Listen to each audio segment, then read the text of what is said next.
Hello बच्चों, welcome to biology Extrema where we teach biology from the basics to the extreme। मैं सिर्फ Keshav Bansal and आज हम इस वीडियो में क्या स्टडी करेंगे। आज हम इस वीडियो में सीएसआर के प्रीरेक्विजिट्स को स्टडी करेंगे। ठीक है, ये पार्ट 4 होगा और इसके अंदर हम मॉल बायो को स्टडी करेंगे। इससे पहले के जो पार्ट्स हैं वो ऑलरेडी वीडियो बना दी गई है, तो आपको प्लेलिस्ट में मिल जाएंगे। ठीक है, तो स्टार्ट करते हैं।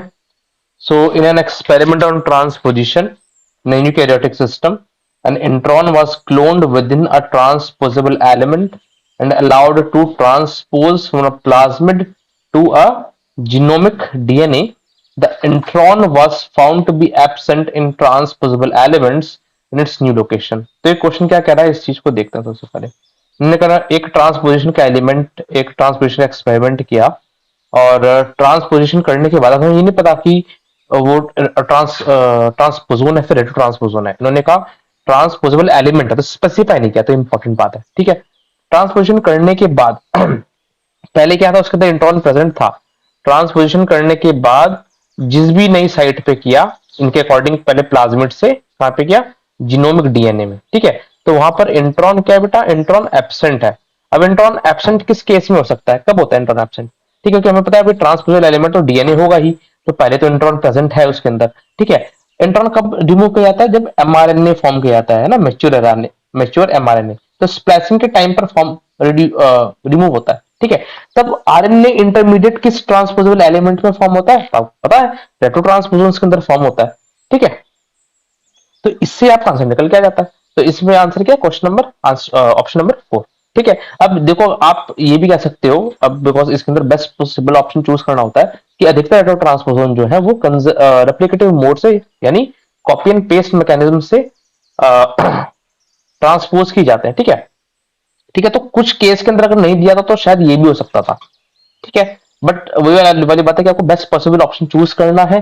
ठीक है, तो इसलिए आपका क्या होगा, रेट्रो ट्रांसपोजन, क्योंकि वो एग्जैक्ट केस बता रहा है। ठीक, फिर हमारी बात है नेक्स्ट क्वेश्चन की। इसमें कह रहे हैं कि which of the following statement is not true for transposable element system. यहाँ पर भी ट्रांसपोजोन से रेट्रो ट्रांसपोजन स्पेसिफाई नहीं किया गया है।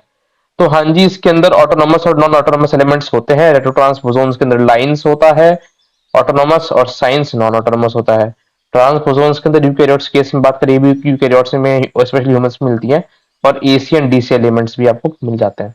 ठीक है, एसी एलिमेंट्स ऑटोनोमस है और नॉन ऑटोनोमस में आता है डीसी एलिमेंट्स। तो ये ऑप्शन सही है। सेकंड क्या कह रहा है, dissociation elements are autonomous in nature. तो ऐसा नहीं है, हमने अभी देखा कि ये नॉन ऑटोनोमस होता है। एसोसिएशन एलिमेंट्स होते हैं हमारे कौन से, ऑटोनोमस। ठीक है, तो option second because not true, ये लिख लिया करो, इनकरेक्ट है। ठीक है, इससे कंफ्यूजन नहीं होगा।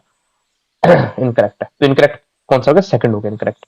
ठीक है, थर्ड और फोर्थ आपको पता होने की जरूरत नहीं है, और कई सारी ऑप्शंस ऐसे होंगे जो एक्स्ट्रा नॉलेज बिखेर रहे होंगे, आपको सब याद नहीं करना, आपको कुछ चीजें करनी और उनके बारे में डैम श्योर रहना है। ठीक है, बट जब भी ऐसे ऑप्शंस आप प्रैक्टिस कर रहे हो तो आप हमेशा थोड़ा सा रीड ले लो। ठीक है, जैसे इसके अकॉर्डिंग जब ये इनकरेक्ट सिर्फ एक ही होगा तो ये दोनों ट्रू है। ठीक है, तो उससे आपको पता चलेगा सीएसआर और कौन सी स्टेटमेंट इंपॉर्टेंट समझता है। ठीक है, कि ऑप्शंस में डाली, जैसे transposase is transcribed by the central region of the autonomous element. तो अभी सेंट्रल रीजन के अंदर ट्रांसपोजेस प्रेजेंट होता है ऑटोनोमस एलिमेंट की। ठीक है भाई, और सर्टेन रिपीट्स इवन ट्रांसपोजिशन होने के बाद, बिकॉज ट्रांसपोजिशन से क्या होता है कि हम जो है चेंज कर रहे हैं पोजीशन। ठीक है, जीनोम को डिस्प्लेस कर रहे हैं, उसकी ओरिजिनल साइड से डिसरप्ट कर रहे हैं। ठीक है, तो लेकिन कुछ रिपीट्स की जो पोजीशन है वो फिक्स रहती है इवन आफ्टर ट्रांसपोजिशन। ठीक है, ठीक है भैया। फिर हमारा आता है यू हैव डिस्कवर्ड न्यू ट्रांसपोजन, एक हाइपोथेटिकल क्वेश्चन है, अच्छा है, देखते हैं इस चीज को। And would like to identify its mode of replication at heteroduplex of TNX CIA. ठीक है, तो एक टीएनएक्स नाम का हमारे पास एक हेटेरोड्यूप्लेक्स ट्रांसपोजोन है। ठीक है, डीएनए है यहाँ पे हमारे पास हेटेरोड्यूप्लेक्स, यानी अलग अलग स्ट्रैंड है। ठीक है, सेम नहीं है, अलग अलग हेटेरोड्यूप्लेक्स है। Is made with a few mismatches. ठीक है, फिर से बैक्टीरिया में इंट्रोड्यूस किया गया। ठीक है, अब ट्रांसपोजिशन होने के बाद, ठीक है, लेट्स से प्लाज्मिड के थ्रू इंट्रोड्यूस किया गया और प्लाज्मिड से जीनोमिक डीएनए में आ गया, तो ट्रांसपोजिशन हो गया इन शॉर्ट। ठीक है, ट्रांसपोजिशन होने के बाद जो ट्रांसपोज्ड एलिमेंट है उसे सीक्वेंस किया गया और पाया गया। अब यहाँ पे इंपॉर्टेंट आता है, क्या पाया गया कि जो ट्रांसपोज्ड डीएनए है ट्रांसपोजिशन होने के बाद, उसका वो सिर्फ जो ओरिजिनल था उससे सिर्फ एक पेरेंटल स्ट्रैंड से ही मैच करता है। सिर्फ एक पेंटल स्ट्रैंड से मैच करता है। अब यहां से आप पता लगा सकते हो कि अगर कट एंड पेस्ट मैकेनिज्म हुआ होता तो जू का तू यहां पर पेस्ट कर दिया जाता। कट पेस्ट कस्ट एंड पेस्ट कौन सा होता है, कंजर्वेटिव मोड, ठीक है।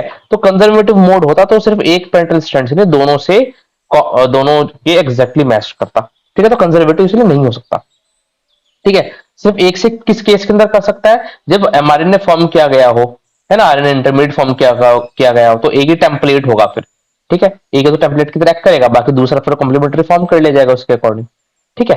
क्योंकि हेटेरोड्यूप्लेक्स है, दोनों अलग अलग हैं, तो इसका लिया हमने, फॉर्म कर दिया, ठीक। ये एज ए टेम्पलेट की तरह एक्ट करेगा, इसने एमआरएनए फॉर्म किया और फिर इसके वापस वापस भी, है ना, इसका कॉम्प्लीमेंट्री फॉर्म कर दिया जाएगा, ठीक। तभी ये जाके इसके अंदर इंसर्ट होएगा हमारा, जब ये सीडीएनए फॉर्म करेगा वापस से आयरन इंटरमीडिएट के बाद, ठीक है। तो ये सिर्फ एक ही स्ट्रैंड के, एक ही पेंटल स्ट्रैंड के कॉम्प्लीमेंट्री होगा, किस केस में, रेप्लिकेटिव मोड में, यानी कॉपी पेस्ट मैकेनिज्म में। तो ये हाइपोथेटिकल क्वेश्चन भी देता है और यूजुअली पार्ट सी के अंदर आता है, ठीक है। तो ऑप्शन नंबर 4 होगा। अगर आपको वीडियो अच्छा लगा, वीडियो को लाइक करें, चैनल को सब्सक्राइब करें एंड जो भी सारे वीडियोस हैं उन्हें शेयर करें ताकि और की भी हेल्प हो सके। एंड प्लीज डोनेट करें ओनली 10 रुपीज पर मंथ। इससे आपकी लाइफ में, मेरी लाइफ में एंड इस वर्ल्ड में डिफरेंस क्रिएट होगा and I will be more motivated कि मैं अपना बेस्ट स्प्रेड कर सकूं, better books and tag back कर सकूं। तो thank you for all Extrema, see you next time, take